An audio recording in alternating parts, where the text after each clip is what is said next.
Caetano Portugal, filho de um amigo querido e saudoso para mim, Jorge Portugal, mas com sua própria personalidade, com seu próprio projeto, e ele que agora se lança candidato a vereador pelo PDT, candidato a vereador da nossa querida Salvador.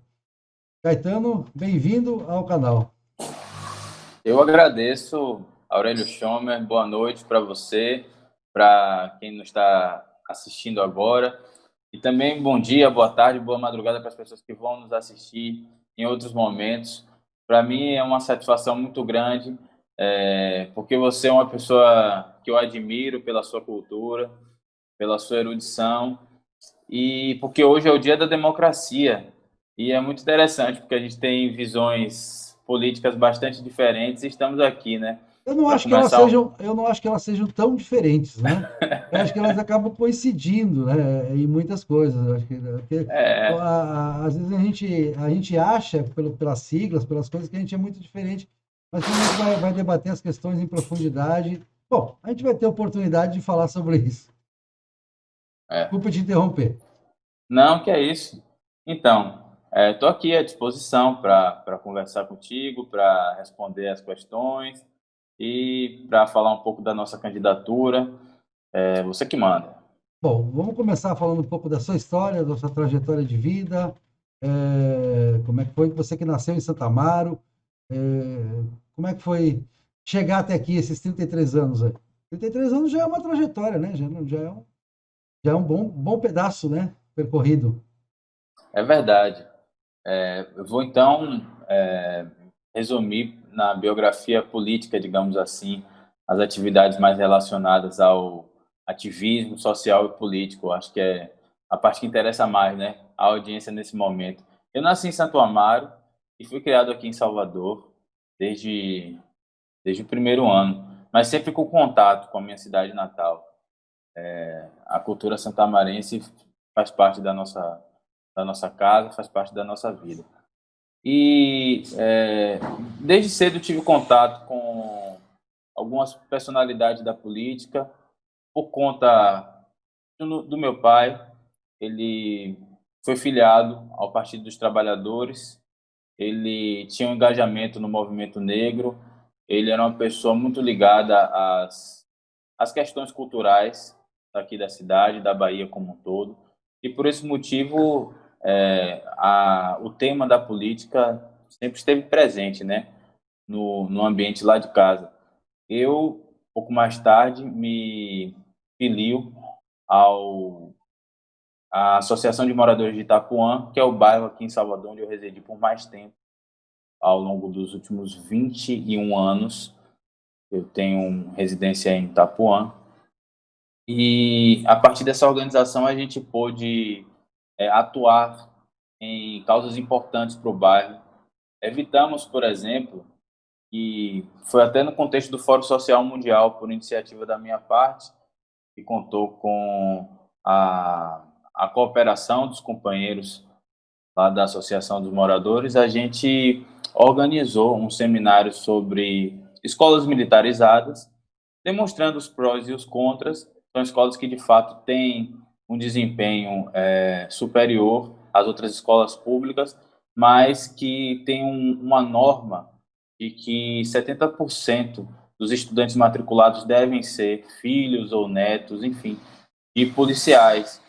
E, por conta disso, boa parte da comunidade de Itapuã, que historicamente estuda no Colégio Lomanto Júnior, ficaria de fora, não poderia mais estudar lá se fosse militarizado. Então, a partir desse seminário, o corpo discente, os estudantes se conscientizaram da importância de resistir a essa tentativa e se mobilizaram, e a gente acabou conquistando, né, essa vitória, que foi impedir que a escola fosse militarizada.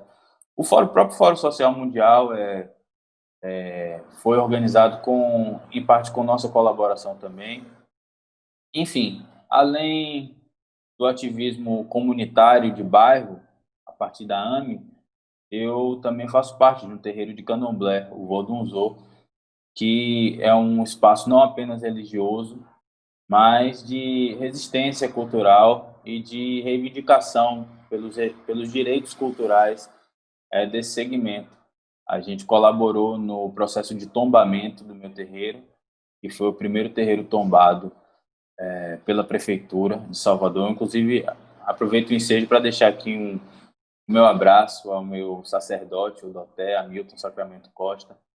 E, enfim, depois disso conseguimos desenvolver algumas ações a partir do terreiro, a instalação de uma biblioteca comunitária, cursinho pré-vestibular social e, além desse espaço também, mais recentemente, há 3 anos, eu me filio ao PDT e faço parte da direção da Secretaria Estadual dos Movimentos Negros do PDT. E estávamos formulando alguns projetos para execução neste ano de 2020, quando adveio a pandemia e, infelizmente, não pudemos colocá-los em prática. E, bom, eu pretendia apoiar meu pai. Eu estava o impulsionando, o incentivando muito, era o seu principal incentivador para que ele saísse candidato a vereador de Salvador. Ele chegou a fazer um movimento de filiação ao PSB, por onde ele julgava que seria mais fácil conseguir a oficialização da sua candidatura, mas aí ele faleceu. E ele faleceu, eu ainda não cogitava ser candidato, tinha recebido convites para substituir o meu pai na apresentação de programas de TV, rádio e internet, é uma área na qual eu tenho experiência, e tinha uma proximidade também com as emissoras pelo fato de agenciar o meu pai nessas atividades de comunicação. Aceitei e ia tocar minha vida nesse sentido, quando, pouco tempo depois, recebo também o convite do presidente do meu partido aqui na Executiva Estadual, o deputado federal Félix Mendonça Júnior, me convidando para ser candidato a vereador. Foi uma proposta tardia, eu tive que ponderar bastante, consultei minha família, mas como a vocação política, né, é algo que eu acredito que esteja dentro de mim, por esse ativismo, pelo meu interesse em buscar conhecimento nesse sentido, em ler sobre temas, gêneros que têm a ver com a política, eu resolvi que não poderia dizer não, né, a um chamado desse tipo, numa hora tão crítica para a política brasileira. Então aceitei esse desafio e estou aqui como candidato. Ótimo. Bom, me conta um pouco, você optou pelo PDT e não pelo PT, né?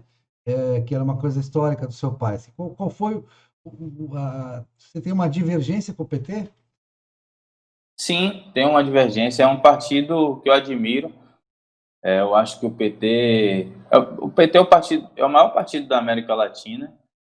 É um partido importante para a democracia brasileira.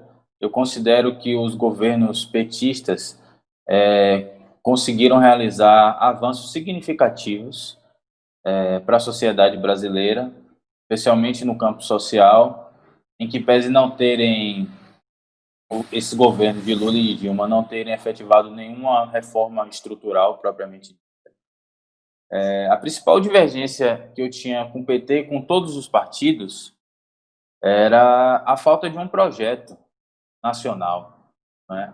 A mim me incomodava muito que uma pessoa se candidatasse a um cargo executivo, um cargo eletivo, né, para ser prefeito, governador, presidente, e não apresentasse de forma clara um projeto de desenvolvimento. Olha, estou encontrando aqui a minha cidade, meu estado, meu país no ponto A, os problemas são esses, e eu proponho essas soluções para daqui a 4 anos a gente chegar ao ponto B, né? Quer dizer, tarefas muito mais simples, como construir uma casa, perdão, ou desenvolver um projeto de pesquisa acadêmica, demandam esse planejamento. E por que governar uma cidade, um estado, um país, que é uma tarefa incrivelmente complexa? Porque isso pode ser feito, não é, sem um projeto. Então, o que me motivou a me filiar ao PDT, além de toda a sua história, a história do PDT não é trivial. O PDT é a principal matriz das políticas progressistas no Brasil, a partir da sua fundação com Leonel Brizola, que foi o sujeito que mais construiu escolas públicas de tempo integral no Brasil todo, não tendo sido presidente. E, enfim, a relação do PDT com a questão racial, PDT que elegeu os primeiros governadores negros do Brasil, o Alceu Colares no Rio Grande do Sul e o Albuíno Azeredo no Espírito Do Santo, Santo. o PDT de Lélia Gonzalez, a maior feminista negra do Brasil, né, desde a segunda metade do século XX. Enfim, por todo esse histórico e mais pela entrada de Ciro Gomes, que vem não apenas com a sua extraordinária carreira política, mas que, além disso, apresenta um projeto de desenvolvimento nacional que eu pude entender como uma ferramenta, a principal ferramenta da política brasileira para nos tirar da crise em que nos encontramos e nos conduzir, não é, a uma trajetória de desenvolvimento para um patamar superior de civilidade, de equidade social, de prosperidade econômica, de sustentabilidade ambiental. Por tudo isso, eu me filiei ao PDT, que me apresentou uma proposta muito mais pertinente para a realidade brasileira do que qualquer outro partido, não só o PT. Bom, você sabe que eu sempre digo nos meus comentários, nas redes sociais e tudo, que eu considero que o Ciro Gomes está à esquerda do PT. Isso, no meu ponto de vista, não é um elogio, certo? Não, não estou elogiando com isso. Eu vejo um viés autoritário, inclusive, no Ciro Gomes. Isso a partir do Ceará mesmo, que eu conheço, Fortaleza e tal. Eu já vi algumas coisas meio autoritárias dos irmãos Gomes lá, né? A partir da família. E, e tem aquele famoso episódio, né? Do segundo turno de 2018, com aquele discurso do Cid Gomes lá. O Lula tá preso e tal, aquela coisa toda. Aquela divergência aberta com o PT, né? Foi uma divergência aberta, claramente. O Ciro mesmo foi para o exterior, voltou no dia, na véspera da eleição e não mal declarou voto e tal, essa coisa toda. Você considera realmente que o PDT está à esquerda do PT com o Ciro Gomes? Sim, com toda certeza. Com toda certeza, porque justamente por isso o PDT ele apresenta um projeto de mudança estrutural para o Brasil. Então, por exemplo, a estrutura financeira do país, que hoje é dominada por um oligopólio muito restrito de instituições financeiras e de bancos que concentram boa parte da renda nacional através de mecanismos institucionais perversos. Esse dinheiro que vai lá para cima, para essa elite financeira, é o dinheiro que falta para as políticas sociais, para as políticas industriais, para o crédito aos micro, pequenos, médios e até para os grandes empresários hoje. Enfim, o PT ele não enfrentou essa lógica e a gente chama de neoliberalismo. É um conceito para se referir ao capitalismo financeiro que predomina no mundo inteiro desde a década de 80. Não é? O PT não confrontou essa lógica. Inclusive Lula ele se orgulhava de dizer que os bancos brasileiros nunca lucraram tanto, nunca antes na história desse país os bancos lucraram tanto com os governos petistas, e é verdade. Né?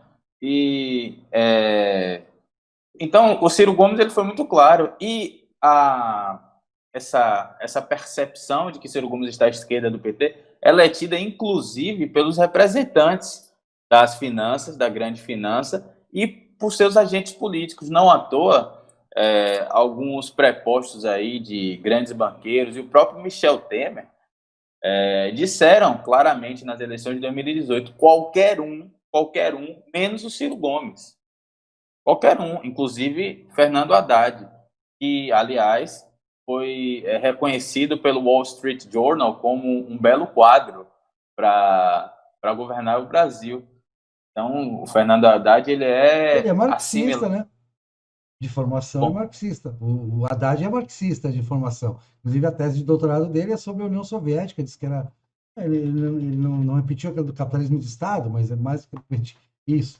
Então, Sim, ele é marxista. O marxista meio que fundamentalista, quase, né?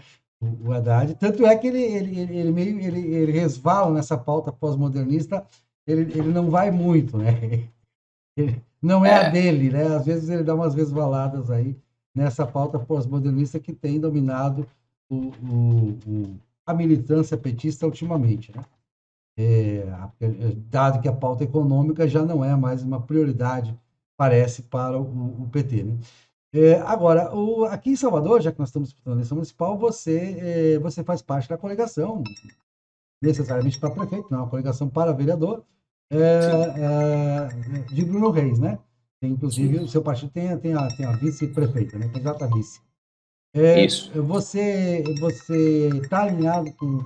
Acha que essa administração de ACMF está saindo bem? Esse projeto de Bruno Reis, esse projeto, essa continuidade desse projeto dos últimos 8 anos, você vê com bons olhos? Como é que está isso?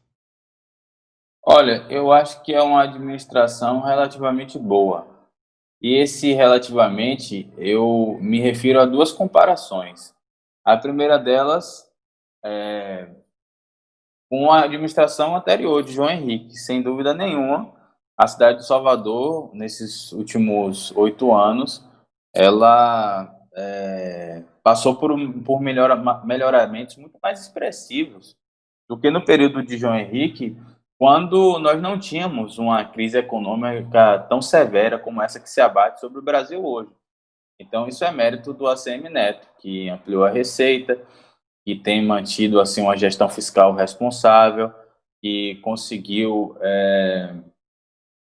reunir recursos para a prefeitura investir por iniciativa própria em algumas obras que melhoraram a fisionomia da cidade, e, enfim, tem dado mais dignidade material para praticamente todos os bairros e para a população de Salvador. Essa é uma comparação com o João Henrique. Tem uma outra ordem de comparação que é com o governo Rui Costa. Outro dia, antes mesmo Eu, de ser eu ia candidato. mesmo te perguntar, né? Porque o governador Rui Costa também fez, você que é de Itapuã, fez obras pela cidade também interessantes, né? Competiram, né? Claro, Mas claro. fala a comparação com o Rui.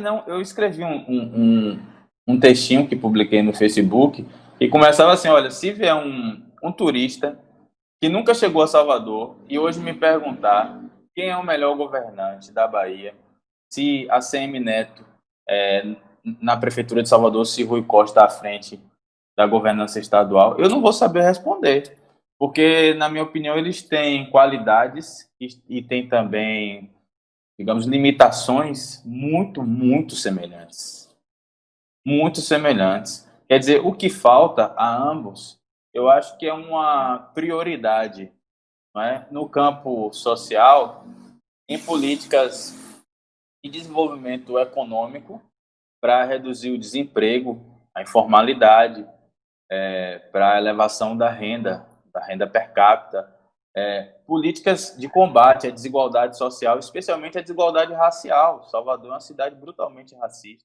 E ainda nesse campo, uma prioridade que deve ser assim fundamental na educação pública. Salvador ainda ostenta índices de educação muito vergonhosos. Não só Salvador, Salvador até menos do que a Bahia na comparação. A Bahia é o estado com o maior número de analfabetos, é o estado com o pior IDEB, entendeu? E a A gente não política, precisa ir longe, né? Quem está em Itapuã, basta andar 5 quilômetros, vai estar em Lauro de Freitas, que tem um dos piores IDEBs do Brasil, né? pois é. E tudo isso depois de bastante tempo de governo, tanto do PT quanto um pouco menos de ACM Neto. Então são desafios, com toda certeza, a gente tem que ser realista, não pode sonegar a realidade, apesar da nossa posição política. São desafios que devem ser enfrentados pelos próximos governantes, e eu espero com a ajuda dos atuais. Sim, sim. Então, você não se coloca hoje claro, a Semineto com certeza não, porque você está compondo a chapa, e tem o seu partido tem um papel fundamental nessa chapa, mas também não se coloca como oposição ao governo do Estado. Não, o PDT tem espaço no governo do estado. O titular da Secretaria de Agricultura é do PDT, assim como a diretora da Junta Comercial do Estado da Bahia. São E, vários partidos que têm espaço tanto na prefeitura quanto no governo do Estado, né? e o eleitor soteropolitano, o cidadão soteropolitano, ele percebe também essa análise que a gente está fazendo assim com um pouco de detalhe do ponto de vista da, da, da observação do desempenho político do ACM Neto e do Rui Costa. O soteropolitano ele percebe isso, tanto que ambos têm uma aprovação dentro de Salvador equivalente a 80, 85, 82%, é quase a mesma coisa. Sim, mas na questão municipal, o governador não consegue transferir isso para Major Denise, né? Porque aí fica a questão soteropolitano, como já foi em 2016, né? Que o Rui já tinha uma boa aprovação em 2016 e não conseguiu transferir isso para a Alice Portugal, né? Porque o soteropolitano identifica no prefeito, na prefeitura, essas ações, né? Municipais, É, né? eu acho que o Rui Costa ele é melhor administrador do que articulador político, na minha modesta opinião, porque eu acho que não há um investimento assim muito forte da parte dele em disputar as eleições em Salvador. Tanto que na última eleição o PT não teve sequer candidato. Foi um motivo dele ter recebido uma crítica do ex-presidente Lula. Como é que ele é um governador tão popular e o PT não tem um candidato? O candidato foi Alice Portugal, e foi um candidato praticamente desamparada do ponto de vista da estrutura eleitoral que ela dispunha para poder enfrentar um ACM Neto altamente popular e candidato à reeleição com a máquina, portanto, na mão. 76% dos votos no primeiro turno. Uma coisa. Pois é, foi um massacre Exatamente. esmagador. Eu lembro de Zulu Araújo, que é meu amigo, ele disse isso, né? Até, não sei, nem sei se posso contar esse detalhe. Ele disse assim: poxa, a gente tem que avaliar o que isso significa, né? A gente também tem que se colocar como oposição simplesmente sem avaliar por que a população de Salvador teve essa aprovação, né? Então, tem que avaliar os porquês de tanta aprovação, né? E que está se repetindo agora, a gente está vendo nas pesquisas aí também, Bruno, com mais que a soma dos outros candidatos, né? E tem vários É, candidatos, né? Tem muitos candidatos. Bom, vamos falar um pouquinho da cidade, vamos falar um pouquinho dos desafios da cidade. vamos. Uma das coisas que mais me preocupa em Salvador, e isso afeta principalmente as pessoas que moram nas comunidades, mas afeta também o futuro da cidade, enquanto geradora de emprego e renda, nós tivemos o Bahia Azul na década de 90. Uhum. Você era menino ainda, pequeno, foi de 92 a 91 a 95, tá? Que cavou a cidade inteira, colocou esgoto colocal na cidade inteira, e tivemos a estação de tratamento, e todo o esgoto de Salvador passou a ser recolhido e tratado. Salvador ganhou, na época, o prêmio de melhor capital com melhor saneamento do Brasil, saneamento básico. Nossas praias foram limpas, nossos rios foram limpos, e com o tempo, com as ligações clandestinas, com a falta de investimento na Embasa, isso foi se deteriorando, né? Nós tivemos agora a aprovação do novo marco do saneamento. Existe toda uma polêmica em torno disso aqui na Bahia. O governador, inclusive, falou em privatizar ou capitalizar a Embasa, né? Tornar a Embasa uma empresa de capital aberto, ou algo assim, para enfrentar essa questão. Mas ela tem se agravado e ela compromete uma coisa fundamental para Salvador, que é o turismo, né? Você sabe que Salvador tem praias belíssimas, né? Além da história toda, tem praias belíssimas e tem uma vida cultural muito boa. Então, o turista do mundo inteiro procura essa combinação entre uma cidade que oferece tudo em termos de infraestrutura, e que tem uma infraestrutura muito boa, até é um destaque em infraestrutura, Salvador hoje, com a Praia Bonita, a infraestrutura e essa oferta cultural de Salvador, que é muito rica, essa cultura de Salvador que é muito rica. Mas, se a praia estiver suja, como muitas nossas praias estão sujas hoje, por conta do saneamento, mas eu não vou focar nas praias, eu vou focar, por exemplo, que você conhece a nossa orla oeste de Salvador. Você está em Itapuã, mas conhece o subúrbio, conhece a região desde a Seara dos Tanheiros, de Itapajipe até o Paripe, né? E você vê quanto aquilo tem sofrido, quanto aquela região tem sofrido, o Lobato ali, você vê o esgoto correndo a céu aberto, quanto isso afeta a saúde e a autoestima das pessoas, né? O quanto isso afeta a qualidade de vida, né?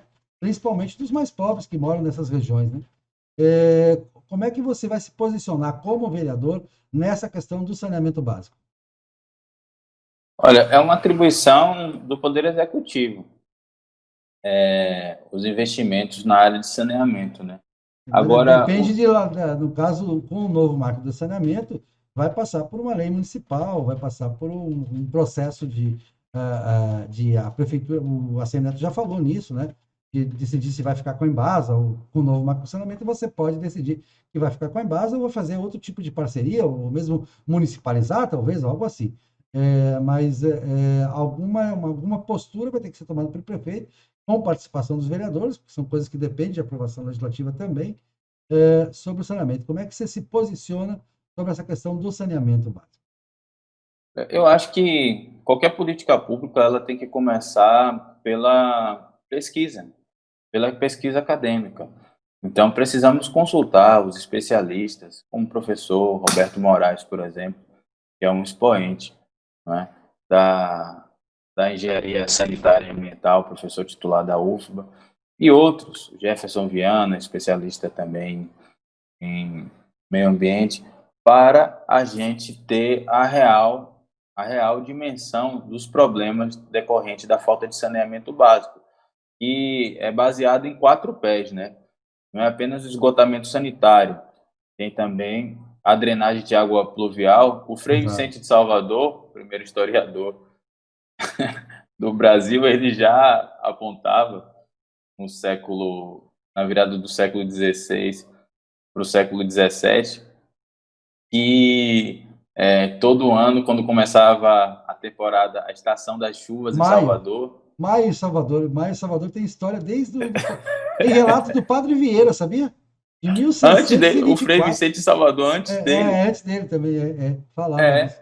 ele já falava que todo ano, quando começava a chover, a cidade ficava toda alagada e os governantes não tomavam a providência. Quer dizer, além do esgotamento sanitário, tem a drenagem das águas da chuva. Com A certeza. gente vê, né, nessas cidades mais ricas, como Nova York, como Tóquio, as galerias de drenagem de água pluvial têm, às vezes, a altura assim, de prédios cavadas embaixo da terra, e você tem uma estação de tratamento para aquela água ser reaproveitada. Uma coisa assim, uma infraestrutura que, bom, já existe o conhecimento técnico sobre isso. É importante a gente começar a lidar com essa realidade para ver como é que nós vamos financiá-la e executá-la. E tem a questão também da coleta de lixo. Isso é uma coisa mais simples. Salvador ainda não tem um programa municipal de coleta seletiva, o que inclusive pode gerar renda para Exatamente. a cidade, Exatamente. né? É uma pessoa de Curitiba, por exemplo, quando chega aqui e vê um monte de papelão, de plástico na rua, eles falam, pô, vocês estão jogando dinheiro fora, Claro. né? E a questão do Concordo abastecimento de água também. O também. abastecimento de água também que falta em vários bairros. Em Então, vários eu acho bairros. que é. A Embasa, o governador reconheceu que a Embasa tem deixado a desejar nas funções que ela tem que exercer. Claro, o pluvial é competência da prefeitura. A prefeitura, nessas obras de revitalização, trocou todo o encanamento do pluvial, essas obras da orla, do centro e tal. Fez a troca do pluvial, aumentou o tamanho das galerias, né? E a gente espera que isso dê resultado. Alguns pontos ainda têm que ser atacados, alguns pontos que a gente sabe que alaga quando chove.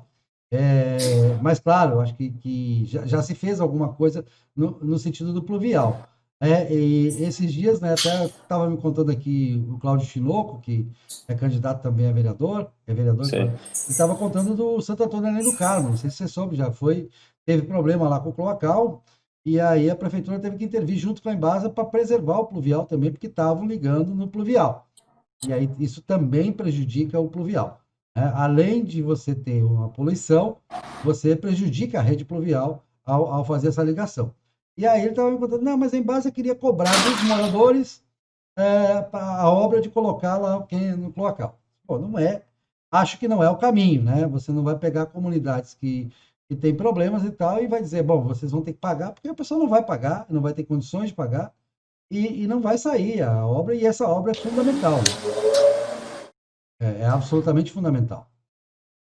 Então, Então, então, nossa posição é justamente essa. A gente precisa apurar os estudos sobre o estado do saneamento aqui na cidade do Salvador para projetar as soluções para suprir as demandas totais e ver isso em termos de custo e procurar saber a forma de financiar, em que medida a prefeitura tem recursos próprios, o Estado, em que medida nós possamos captar recursos de organismos multilaterais, porque a gente sabe que o saneamento básico ele é uma condição fundamental para a melhoria da saúde pública, né? R$ 1 que se exato, investe em saneamento básico se economiza 5, R$ 6 exato.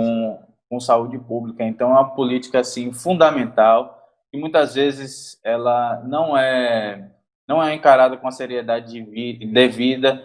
Costuma-se dizer que saneamento é deixado de lado porque é subterrâneo, não se vê, não é a melhoria, mas com certeza o impacto que isso tem na vida das pessoas é positivo do ponto de vista social e também do ponto de vista eleitoral para os governantes que encararem essa questão Ela é com invisível em certeza. outras cidades. Aqui em Salvador ela é visível, né? Você pega É, a nossa orla, você nota que se o saneamento não está funcionando.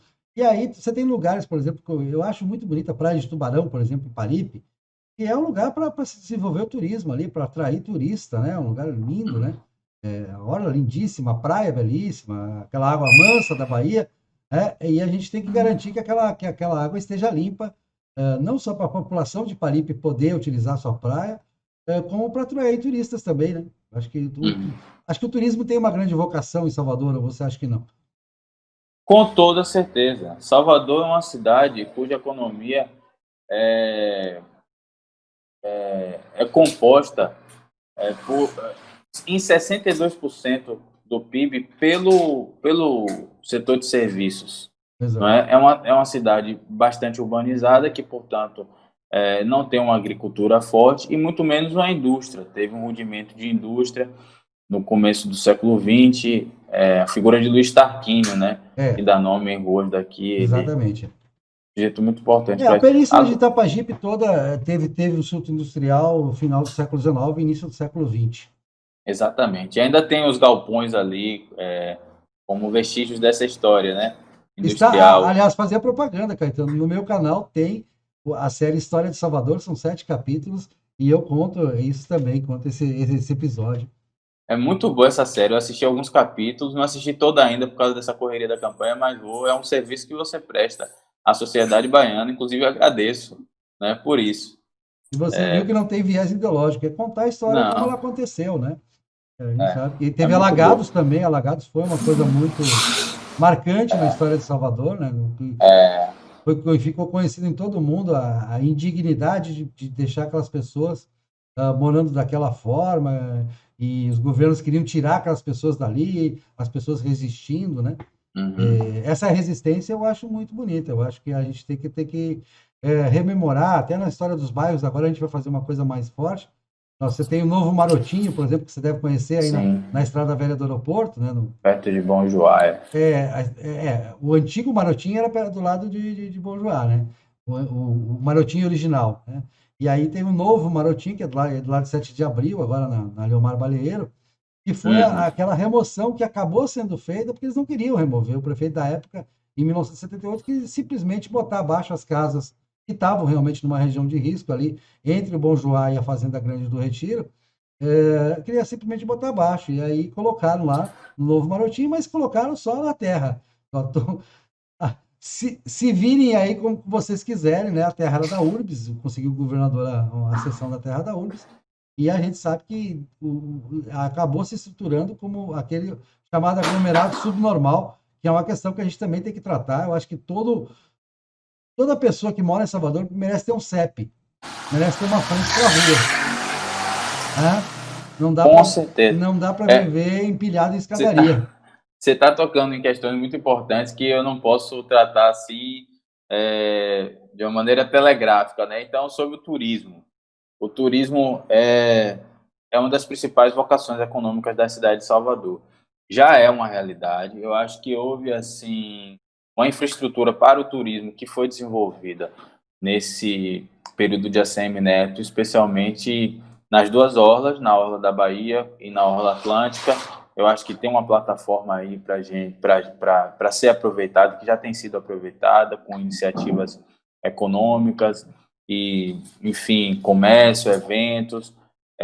Salvador tem um parque hoteleiro de responsa, um parque hoteleiro que vem crescendo especialmente para o lado do litoral norte. Hoje os grandes hotéis, né?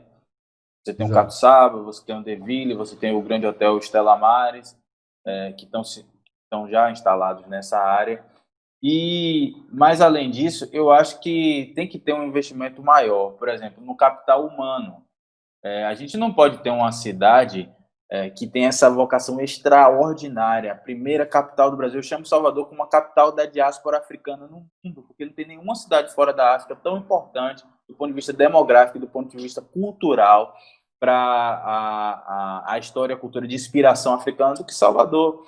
Então, com um capital humano desabilitado para isso. Então, uma atribuição da prefeitura, mas a gente vai fomentar, se tivermos a honra de representar a cidade de Salvador como seu vereador, a implantação de centros linguísticos, centros de estudo de línguas, de Importantíssimo. inglês, de espanhol, Importantíssimo. de chinês, mandarim, especialmente mandarim, que é mais falado do que o cantonês, porque os chineses, quando eles escolhem um destino turístico para visitar, por exemplo, Veneza agora está tendo que cobrar taxa, porque senão é uma inundação, quer dizer, e que em certa medida isso faz um bem enorme para a nossa economia, não é? Então o turismo em todas as suas vertentes, o turismo religioso, o turismo gastronômico, o turismo cultural, não é, dos eventos, dos grandes eventos que já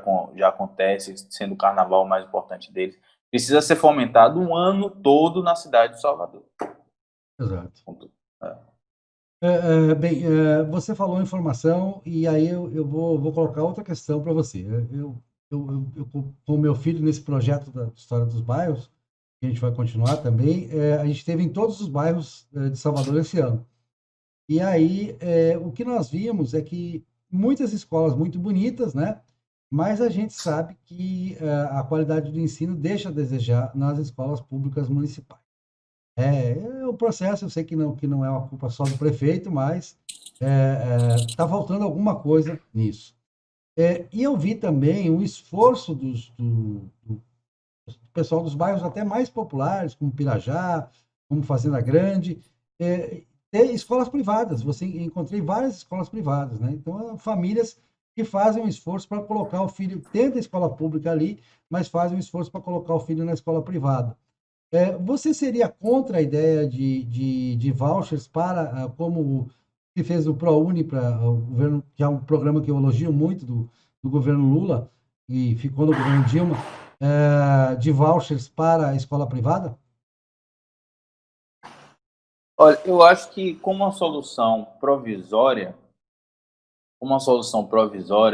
é algo que pode funcionar uma vez que a gente localize a demanda por vagas na escola pública municipal, que não seja suprida pelas escolas já existentes, e mais ainda por oferta de ensino de qualidade, né?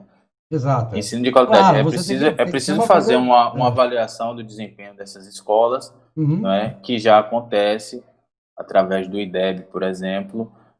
Eu acho que o PISA ele não chega a um nível de regionalização na escala do Não, não, município. não, não, não. Não, é É a só o IDEB país. mesmo, é. Não, inclusive É a ideia o mesmo. ProUni, ele exige muito da universidade privada em termos do ENAD, né? O Sim, equivalente no ensino claro. superior é o ENAD. E se a faculdade não tiver o ENAD muito bom, ela não vai ganhar o recurso do ProUni. E o ProUni é um programa focado, eu gosto muito dele porque ele é focado. Só os mais pobres realmente têm o desconto de 100%, a bolsa de 100%, e os que estão Uhum. numa faixa intermediária, até 4 salários mínimos, têm um desconto de 50%. Eu acho que, por exemplo, o pessoal de Fazenda Grande, vou dar um exemplo, né, que é um extrato de classe C e D, Fazenda Grande Cajazeiras, que obviamente eles estão mostrando que eles têm interesse em ter essa escola privada, por mais que tenha vaga na escola pública, né? Mas que essa competição, talvez, entre a escola pública lá e Fazenda Grande e a escola privada, que existe, que é até grande lá, possa existir que as pessoas tenham, as pessoas mais pobres de Fazenda Grande, tenham acesso a algum tipo de bolsa, claro, como você disse, fiscalizando a qualidade do ensino, evidentemente que isso tem que ser visto, né? Tem que Sim, apresentar resultados, mas eu acho que esse esforço que eles estão fazendo tem que ter um olhar do poder público sobre esse esforço e entender as causas também, até para corrigir o que está acontecendo com a escola pública municipal em Fazenda Grande, que o pessoal não quer colocar o filho lá.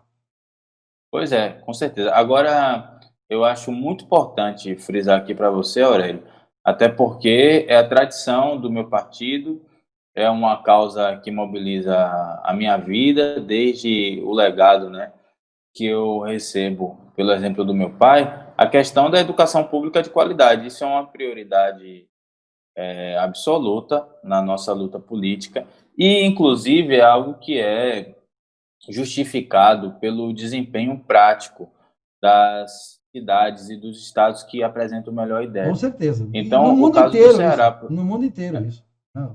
o caso do Ceará, por exemplo, que é governado pelo PT, Camilo Santana é do PT, mas é É, um cara que é formado pela escola de Ciro Gomes, com dos irmãos certeza. Gomes, etc. E mais ainda do que o estado do Ceará, a cidade de Sobral, que há muitos anos é a grande vencedora, né, do IDEB, com o melhor índice de educação. Você tem, assim, uma grande quantidade dos alunos Existe. já matriculados em escolas municipais de tempo integral, em creches de tempo integral, com a infraestrutura de muito boa qualidade, professores estimulados, com treinamento permanente de atualização, de capacitação profissional, com um plano de cargos e salários que atraem profissionais para o magistério, né? E o próprio estado do Maranhão também, que é governado pelo Flávio Dino, estabeleceu recentemente um piso salarial para. Aí já estamos falando do nível estadual, mas um piso de R$ 5.000 no estado pobre como o Maranhão é algo que deve chamar a atenção de nós aqui da Bahia, de Salvador, para a prioridade que pode ser dada e quando quer ser Dar dada esse peso também dependeu, agora aprovamos aí nacionalmente, com apoio de todas as bancadas, praticamente todas as bancadas, o novo Fundeb aí, né? sim, que foi um alívio muito grande. Eu cheguei a pensar que fosse ser exterminado o Fundeb. Não, não. Em nenhum momento o governo federal se colocou dessa maneira.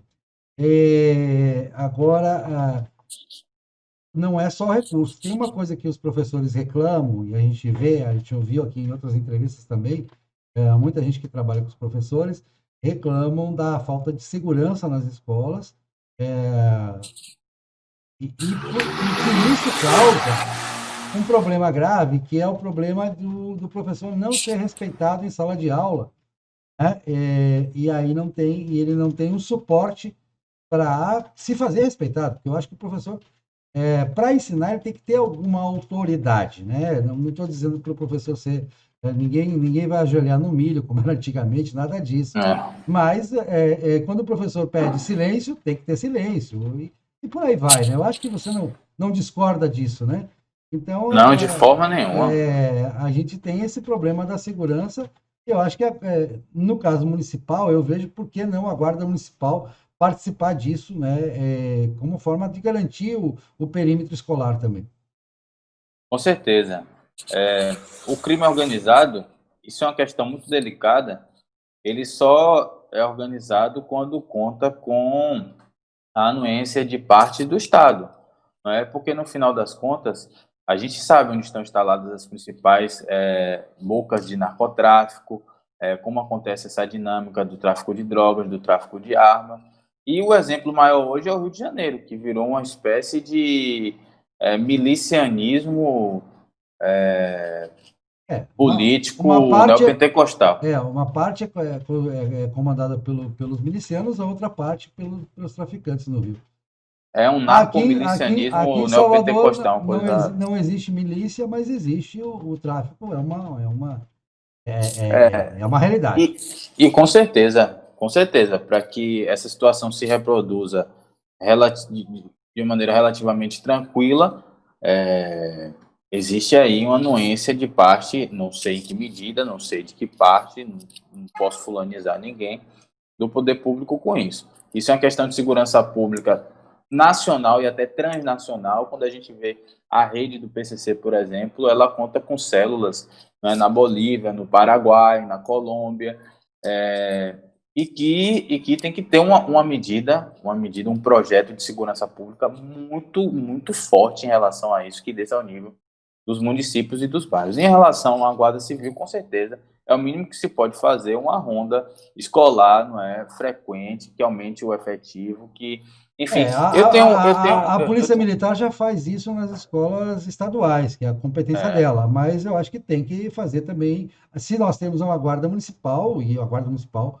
felizmente, a meu ver, felizmente armada e treinada, e valorizada até, né, porque houve uma valorização da guarda municipal, que ela esteja presente nas escolas municipais. E estão muito bonitas, né? Você vai em Pau da Lima, tem umas bonitas mesmo. a escola lá tá linda, parece um centro de convenções, tão bonita a escola de Pau da Lima, a escola municipal. Mas que ela tem que ter essa segurança e tem que cuidar da qualidade do ensino lá dentro. Com certeza. E eu tenho um projeto que é uma proposta que é para instauração de um sistema de avaliação municipal de todos os serviços públicos pelos usuários. E porque aí a gente vai poder. Hoje tem o Big Data. Com o advento do Big Data, você tem a possibilidade de acumular muita informação, né? E disponibilizar isso para a sociedade. Já há uma intenção do governo municipal de ter um programa, um aplicativo, o Salvador na mão, onde você possa encontrar dados a respeito da cidade de Salvador, dos serviços públicos, etc. E incluir nisso esse sistema, né, de avaliação pelo usuário, porque aí você tem condições de localizar os equipamentos públicos que estão com defeitos, com problemas mais graves. Então, se eu sei que a escola A, B e C, o problema de segurança, de insegurança do professor, dos estudantes, reportado pelos profissionais de educação, pelos pais dos estudantes, é muito grave, pode-se ali fazer um trabalho mais concentrado e eficaz, né? No caso aí que a gente estava tratando de segurança nas escolas. Porque você falou também da escola militar e tal, os prós e contras. Um dos prós, você há de reconhecer. Claro, eu desconhecia essa regra de querer, porque tanto o governador quanto o presidente têm a proposta de fazer mais escolas militares, mas eu acho que não caberia a regra dos 70%. Essa regra dos 70% cabe quando existe uma única escola militar, no caso do Exército aqui e da Polícia Militar lá no. Na Cidade Baixa. Lá, me escapou, no Dedezeiros, né? Dedezeiros, exatamente. Então, quando tem uma só, eu acho até natural, né? Que fosse escola da Polícia Militar, você tenha uma cota, mas quando tem mais de uma, já não faz mais sentido, né? Já não faz sentido ter cota nenhuma. Mas das coisas dos prós é justamente essa questão da segurança de saber que o professor vai ser escutado, que o professor vai ser acolhido quando faz as demandas em relação aos alunos, né? Tem no mundo inteiro onde dá certo, né? Se olhar a Coreia do Sul, né, ele tem um sistema bastante severo, assim, vocês vão ter que acompanhar a aula. Até demais. China, Finlândia, onde você vê que o PISA tá muito bem, você vê que tem realmente, puxado, né? A gente sabe que tem que ser puxado. Claro. Até tem bons cursos na UFBA que são puxados, né? Então, uma das questões que eu queria conversar com você, Caetano, que a gente sente, a maior crítica que existe hoje à administração municipal é a falta de transparência e de acessibilidade a quem precisa de um alvará, desde o trabalhador informal, a quem precisa o empreendedor, quem vai construir uma casa, quem vai reformar uma casa, da mais simples à mais complexa, mas principalmente o mais simples, né, que tem mais dificuldade, o empreendedor menor, o pequeno empreendedor.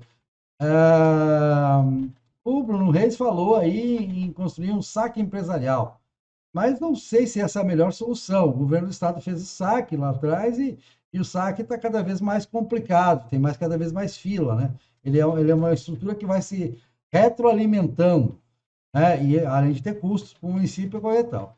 Uma das coisas que a gente sente, e é uma diferença muito grande na Prefeitura de Salvador para o Estado e para a União, é a dificuldade de site, por exemplo, da Secretaria da Fazenda, que não é amigável de forma nenhuma, né? Tem uma coisa em Salvador que eu acho que os vereadores têm que providenciar para acabar, e isso os gestores dizem que vem dos servidores da Prefeitura de Salvador, não sei se vem dos servidores ou não, que é aquela coisa de você, para você fazer uma obra ou para você abrir um negócio, você tem que apresentar X documentos. Aí você apresenta X documentos, não existe um prazo para a prefeitura deliberar sobre aquilo, e aí, depois que você passou um prazo, ele te chama e diz: não, agora eu quero outros documentos. Agora eu quero mais isso, agora eu quero mais aquilo. É uma coisa que as pessoas dizem que às vezes é quase impossível você empreender em Salvador. E isso é muito ruim para a cidade também, e é ruim para o pequeno empreendedor, né? Para a pessoa que tem a pequena iniciativa, que eu acho que deve ter amparo também, né? Faz parte do desenvolvimento da cidade, você amparar o empreendedor. Com certeza. É, Inclusive, o pequeno empreendedor hoje é o agente econômico mais importante, não só de Salvador, como de todo o Brasil. Nesse momento, a gente sabe que a quantidade de pessoas na informalidade é maior do que a quantidade de pessoas trabalhando com carteira assinada. E, além disso, os pequenos e médios empreendedores, eles são responsáveis por 70% da força de trabalho com carteira assinada. Então, é preciso ter um olhar estratégico para esse segmento da nossa economia, não só desburocratizando, não é, o processo de se abrir uma empresa, como também utilizando melhor a ferramenta digital, pode-se fazer um saque digital. Né? Exatamente, aí sim, aí eu concordo com você. Em lugares como Chile, como Austrália, você abre uma empresa em poucas horas. Em menos de 24 horas você tem uma empresa aberta e funcionando. E aqui, às vezes, demora um mês. E, e a transparência, a questão da transparência e dos prazos é fundamental também. A gente já tem toda a tecnologia para poder fazer isso. Agora, não basta, claro, a desburocratização e a agilização desse processo. É necessário um, um, uma atenção que democratize as oportunidades do mercado, não é? Quer dizer, linha de crédito, talvez seja o caso de se pensar, eu sei que não é muito a sua visão de mundo, mas pensar em um banco municipal. Não, Ah, eu acho que não, você não precisa fazer um banco para dar crédito. Eu tenho um exemplo na Índia muito interessante, né, que é o crédito coletivo para pequenos empreendedores, né? Você não dá para uma pessoa só, mas você dá para 4, 5, 6 empreendedores que se unam e aí aquele crédito, você sabe que você vai ter uma inadimplência muito menor, um vai acabar ajudando o outro. O Egito também tem exemplos de crédito comunitário, enfim. Você tem vários exemplos de crédito popular que não passa necessariamente. Você pode ter um convênio com um banco, é, né, estatal, ainda, seja lá o que for. Bom, mas de qualquer forma, o que eu queria focar, você pode continuar essa parte do crédito, não, tranquilo. mas é só para não perder essa questão da transparência. Eu acho que o servidor municipal que atende, que trabalha no atendimento, ele tem que ter uma clareza de como ele vai se relacionar com o soteropolitano. Não pode ser uma relação em que ele quer aquela velha coisa da autoridade, né? Até o STF já andou julgando aquela questão até aquela placa lá, é desacato da pena, não sei aquela coisa toda. Essa coisa de querer ser muito doutor para o pobre coitado lá do contribuinte, do usuário, da pessoa que vai procurar a prefeitura para algum serviço, eu acho que é aviltante, né? Que o servidor tem que saber atender as pessoas e respeitar as pessoas, né? É por isso que eu insisto nesse compromisso de lutar pela instalação de um sistema de avaliação pelos cidadãos de todos os serviços públicos, porque Exatamente. bom, o funcionário público está protegido. Ele não pode ser desacatado porque o autor do desacato ele vai em cana. É crime, não é ofensa, enfim, agressão simbólica ou física a um funcionário público. Agora, e o cidadão se protege como? Como é que eu, Exato. cidadão, vou me proteger de digamos, uma equipe médica, um assistente social, um enfermeiro ou um médico, e no hospital público, por achar que o cidadão com baixo poder aquisitivo não tem direito a ter acesso a um serviço de, de qualidade, um serviço de saúde de qualidade? Como é que eu vou me proteger dessa equipe médica? Muitas vezes a mesma equipe médica que num hospital privado porque está lidando com pessoas de maior poder aquisitivo, tem um tratamento totalmente diferente. Então, essas coisas precisam ser fiscalizadas e avaliadas pela sociedade civil para que se localize, né, com eficiência esses maus tratos, esses desvios e medidas pertinentes sejam tomadas pela autoridade competente, né? Sim. Agora você falava do crédito popular, só para não. Eu te interrompi para complementar A outro Índia ponto. é a pátria, né, do microcrédito, com o Grameen Bank, o Mohamed Yunus, né, o criador, chegou a ganhar o prêmio Nobel, Sim, sim. da Paz. E agora, a experiência chinesa... Agora, a Índia só, você falou neoliberal, eu aproveito a provocação. O governo Modi é considerado um governo bastante liberal. Eu como liberal em economia, eu discordo do termo neo, né? Eu não acho que o neo acrescente alguma coisa. Eu sou liberal em economia e continuo sendo. Isso não significa não ter políticas sociais, pelo contrário. Não, eu acho que o termo neo, eu acho que ele significa, assim, uma ênfase, uma ênfase exacerbada no capitalismo financeiro. Porque, por exemplo, eu me movo dentro do campo liberal, né? Dentro do campo liberal. Eu não tenho uma visão do capitalismo como um sistema monolítico, não é? Eu não estou lutando pelo socialismo ou pelo comunismo no Brasil. Eu estou lutando dentro do campo do capitalismo, considerando basicamente duas opções de capitalismo que a gente tem. Um capitalismo mais liberal ou neoliberal, né, que é nesse sentido de priorizar o capitalismo financeiro e no campo global as multinacionais que recebem todos os recursos estatais para poder se mover no mundo inteiro, escolhendo onde alocar seu recurso por mão de obra mais barata, com mais licença para devastar o meio ambiente e coisas desse tipo. Entendeu? E o capitalismo desenvolvimentista, que é esse que eu defendo, que é aquele em que os recursos do Estado e do mercado eles vão ser concentrados para o setor produtivo, né? Para as empresas produtivas, para as empresas industriais, enfim, para gerar emprego, para gerar renda, para gerar tecnologia útil para a sociedade e mercadorias exportáveis, né, para o país, gerando divisa. É isso que eu quero.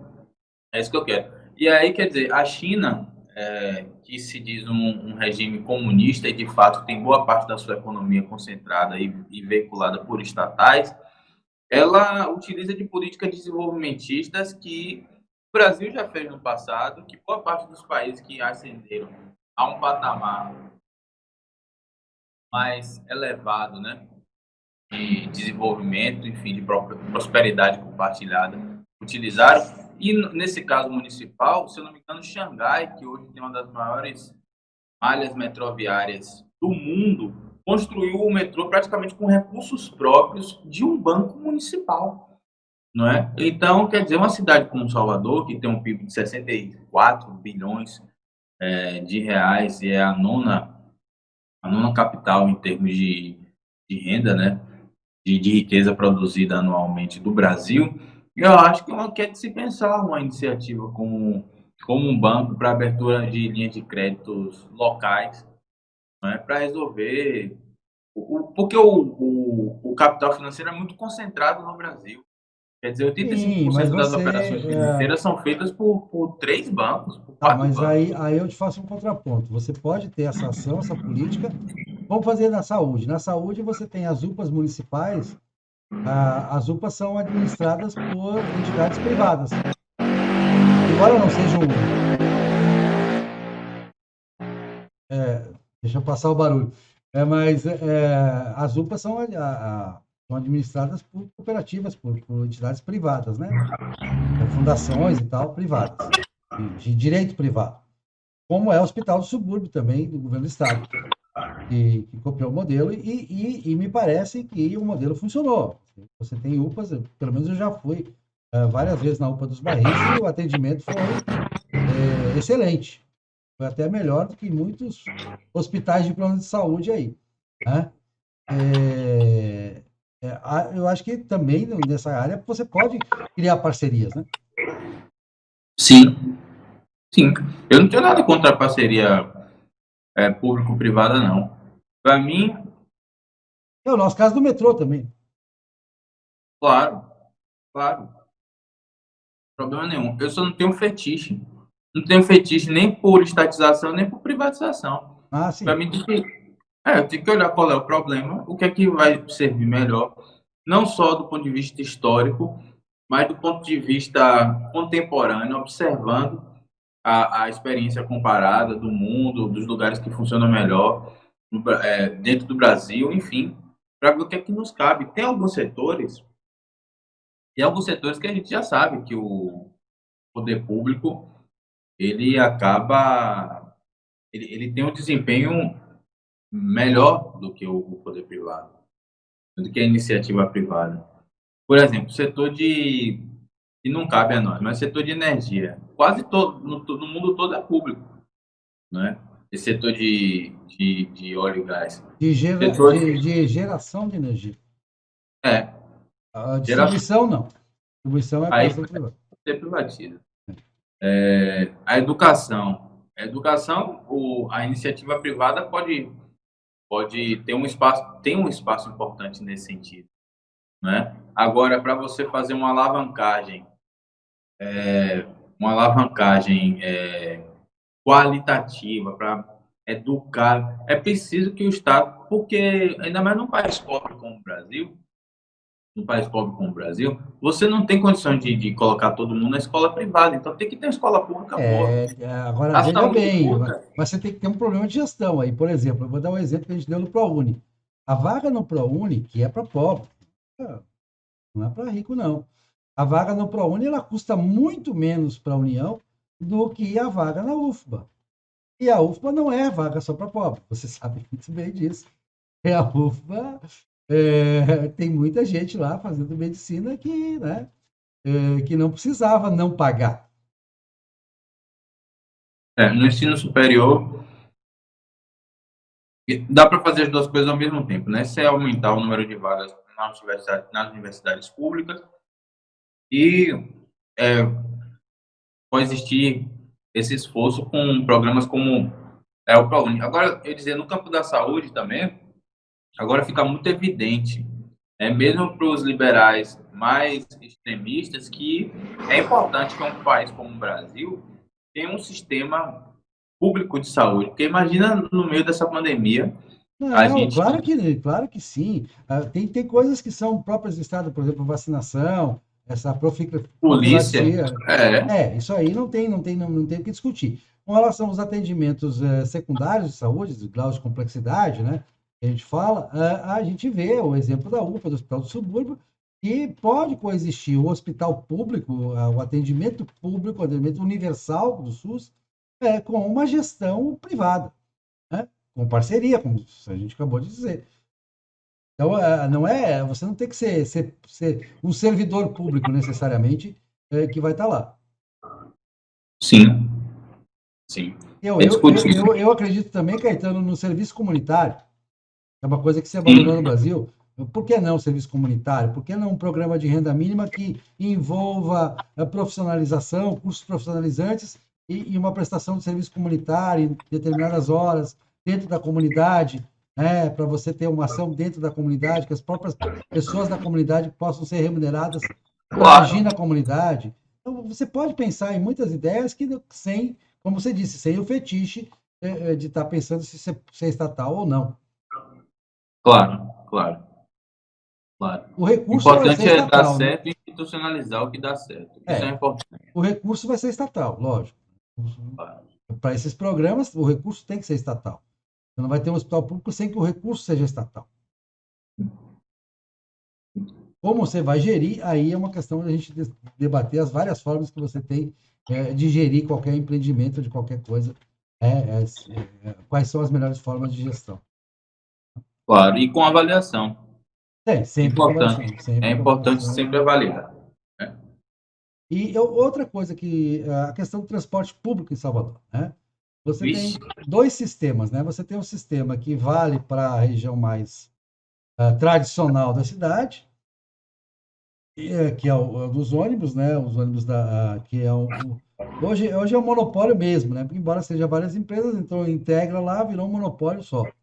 E você tem aí na parte norte da cidade, que eu acho que vai até Itapuã, sim, mas especialmente lá, Estrada Velha do Aeroporto, Paripe e tal, que é o sistema alternativo, que são pessoas autônomas, né, que tem aqueles micro-ônibus, né? Não está na hora de pensar em quebrar o monopólio lá onde está o monopólio? com toda certeza, esses contratos, na minha opinião, já passaram da hora de ser revistos. Porque tenho a impressão de que as taxas de lucro das empresas de ônibus, elas estão fora de qualquer padrão. Eles estão dizendo que estão no prejuízo. Não, de qualquer padrão de Estão pedindo mais aceitabilidade. subsídio. Quando, quer dizer, eu não sei o que é, eu não conheço item por item desses contratos, mas com certeza tem previsão de manutenção.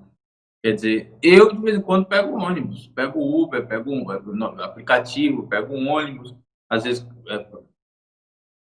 alugo um carro, enfim, tem assim, uma mobilidade bastante variada. E os ônibus, tem uma empresa mesmo, vou ser bem específico, bem claro aqui, tem uma empresa, Costa Verde, acho que até de Lauro de Freitas, É, lá, é um terror absoluto. Os ônibus têm um grau de trepidação, ônibus imundos, imundos, e além disso, tem uma coisa agora, o ônibus Praça da Sé, ele vem com a inscrição Praça da Sé na frente do ônibus, é, e ele vai até o Campo Grande. Aí tem um outro que é Lapa, e ele vai até o Politeama. Quer dizer, fazendo uma divulgação enganosa do serviço, ferindo, entendeu, o direito do consumidor. Quer dizer, é um absurdo completo. A questão do ônibus em Salvador, eu acho realmente inaceitável. E tem o sistema especial, que são aqueles amarelinhos, que não estão exatamente, esses são de regulamentados. autônomos, né? Esse é um exemplo de iniciativa, de empreendedorismo e tal. É, os amarelinhos precisam ser regulamentados também. Porque se houver, por exemplo, um sistema de avaliação da qualidade do transporte público no que diz respeito a esse modal rodoviário, que é o ônibus, aí vai ficar nítido que isso precisa ser dramaticamente melhorado. E não só a questão da qualidade, como da acessibilidade também. Essa tarifa, essa tarifa de 4,20 é uma tarifa alta para a renda média da maioria da população Bom, soteropolitana mas e tem os benefícios. ela é ocasionada também pela meia passagem e pelas gratuidades, né? Eu acho que tem que ter Há o transparência. subsídio aí. Tem que ter transparência para a gente avaliar qual é a taxa de lucro, entendeu? Dessas empresas de ônibus e, Enfim, tem lugar que o serviço de ônibus é estatizado. Não acho que é a única solução, mas é um dos principais negócios urbanos, a gente sabe disso. Mas, Em por qualquer exemplo, cidade, quando você não poderia abrir para os amarelinhos trabalhar na área nobre de Salvador? pois é, Por que que os amarelinhos ficam confinados ao extremo norte da cidade? não tem explicação isso. Não tem explicação isso. Não, o sindicato das empresas vai dizer que eles vão quebrar com a gente aqui. Nós vamos quebrar se eles vierem para cá. Tal. Nós não aceitamos concorrência.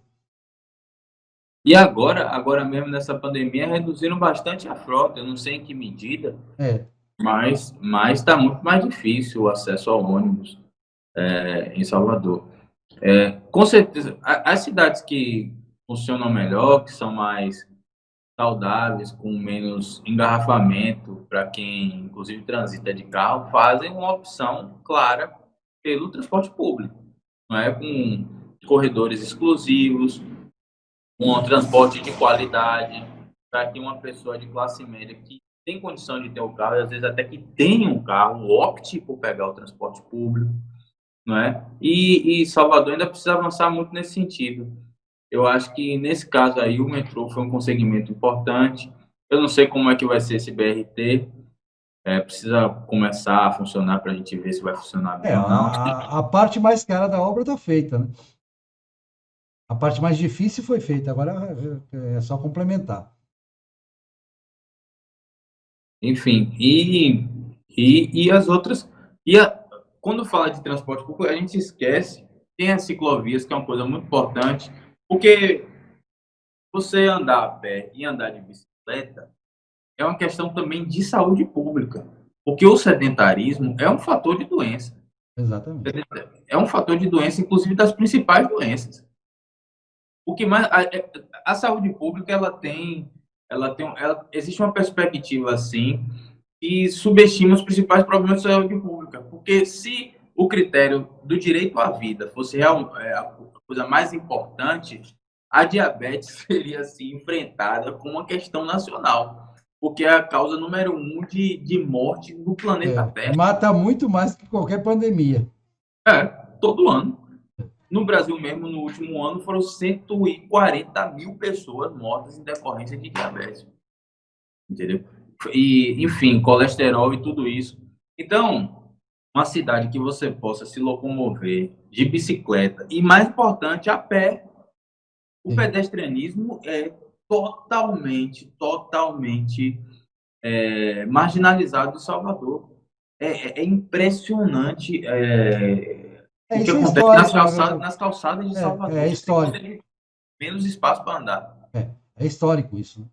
Agora, pelo menos, a prefeitura reformou a Avenida 7 nesse sentido, a Sim, Orla também ganhou os sim, é passeios verdade. maiores, né? Eu acho que isso tem que continuar, né? Essa iniciativa de ampliar os passeios, ela tem que continuar e de livrar os passeios também, né? Aquela Claro. coisa, claro, a gente quer o espaço para o camelô, ninguém quer tirar o camelô, eu sou contra a rapa, né? Agora tem que, sou contra aquela repressão ao camelô total, né, absurda, Sim, eu também. mas você tem que organizar, conversar com as pessoas, fazer. Existe maneiras, eu tive na Rua Nova de São Bento, Plataforma. eu Plataforma, barraquinhas que nem quermesse, você. É, eu tive na Rua Nova de São Bento, por exemplo, ali no centro, o pessoal lá, os camelôs, eles estão satisfeitíssimos. Por quê? Porque eles fizeram um acordo com a prefeitura, a coisa ficou padronizada, como você disse, né? Ficou muito mais organizado e eles estão felizes, né? Eles estão trabalhando bem ali. Se eles conseguirem com aqueles ali da Rua Nova de São Bento, você pode fazer isso com os ambulantes da cidade toda. Na Baixa dos Sapateiros também, eu acho que o projeto, eles reformaram, a prefeitura reformou ali um mercado municipal que vai prever essa plataforma para os informais, que é muito importante. Hoje a maior parte aqui mesmo na Boca do Rio, onde eu moro, foi feito no fim de linha. No fim de linha foi feita uma reforma, instalaram um parque. Eu estou aqui há 6 meses, eu nunca vi uma criança brincando nesse parque. O que tem, É, o que tem lá é uma multidão de comércio ambulante. É uma feira praticamente. Você encontra de tudo: hortaliça, fruta, meia. entendeu? Tempero, tudo. Quer dizer, se o planejador urbano que construiu aquele parque passasse um dia na boca do rio, ele ia ver naquele espaço que a vocação do lugar é para o comércio formal. Se ele Sim, fizesse uma plataforma, por que a ocupação do espaço urbano pelos comerciantes informais, nesse caso, é totalmente caótica? Então, está em cima das calçadas, às vezes está no meio da rua, aí atrapalha o trânsito, atrapalha a vida de quem quer andar. E se você for uma pessoa portadora de deficiência, então ali você nem passa, nem sonha em passar. Então, é um caos absoluto. É, e essa ideia essa experiência que a prefeitura já fez, por outro lado, de organizar o comércio formal minimamente, não é, tem que ser feito. Não é com rapa que vai resolver isso. Até porque as oportunidades econômicas em Salvador não estão lá nessa maravilha, como não estão no Brasil todo. exatamente. Salvador tem uma Salvador taxa está de com a taxa de desemprego. desemprego altíssima, a gente já falar disso. Bom, Caetano, a gente já está com mais de uma hora de programa. Eu queria deixar você as considerações finais. Antes de deixar a palavra final, você veja como a gente não está tão divergente assim, né? É verdade. Você viu como a gente convergiu em muita coisa, né? Claro, a É gente pode ter verdade. uma discordância ou outra e tal, mas é no detalhe, não é no geral, né? Com certeza. O objetivo é o mesmo, melhorar a vida, né? Exatamente. Deixa você, fica à vontade para falar o que você quiser agora. Ô, Aurélio, eu agradeço a você por essa oportunidade. Espero que tenha servido para a audiência que assistia ao nosso programa, né? Ter aprendido um pouco sobre questões importantes da vida da cidade, como isso se relaciona com a vida do país, com a vida do mundo, com a vida das ideias também. E eu gostaria de dizer que eu estou me colocando, estou oferecendo, né, a minha candidatura para a sociedade de Salvador por ter acumulado uma vivência importante em diferentes bairros. Já morei em bairro de classe média alta, já morei em bairro de periferia, convivo com problemas urbanos que afetam a maioria da população, poluição sonora, problemas com saneamento básico, enfim, falta de plataforma para comércio local, enfim, problemas com transporte público, tanto de acessibilidade quanto de oferta quantitativa. Porque o transporte, além da baixa qualidade, na maioria das vezes, existem ônibus muito bons já, mas não é a maioria. O transporte ele é escasso e ele não é oferecido depois das 22 horas, não é muito. E há uma série de serviços em Salvador que funcionam até às 11 horas, até meia-noite. E é bom que Então, funcione para desconcentrar, né? Para tirar esse horário do pico, né? é. Então, quer dizer, por conta dessa vivência que é sensível, por experiência própria, aos principais problemas urbanos e também por conta de, digamos assim, conhecimento acumulado, né? Eu sou uma pessoa que eu gosto de ler. Eu gosto de ler. E eu gosto de ler temas que são socialmente relevantes.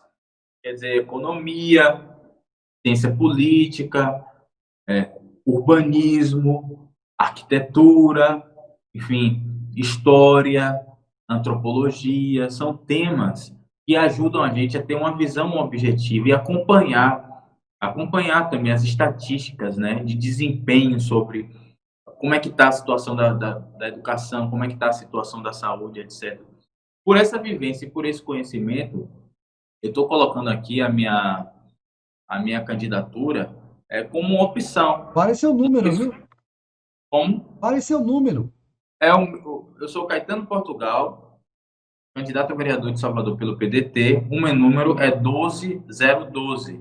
As minhas prioridades são educação, desenvolvimento negro, é um conceito que eu quero deixar aqui, né? Porque uma prioridade de política de inclusão da população negra, não só através de políticas sociais abrangentes, como saúde e educação, cuja a maioria dos usuários é negra, como também políticas afirmativas específicas para a aceleração do desenvolvimento da população negra, que foi algo que a gente não tocou muito aqui, mas é importante que se diga, não é? E cultura e sustentabilidade, são esses eixos, né?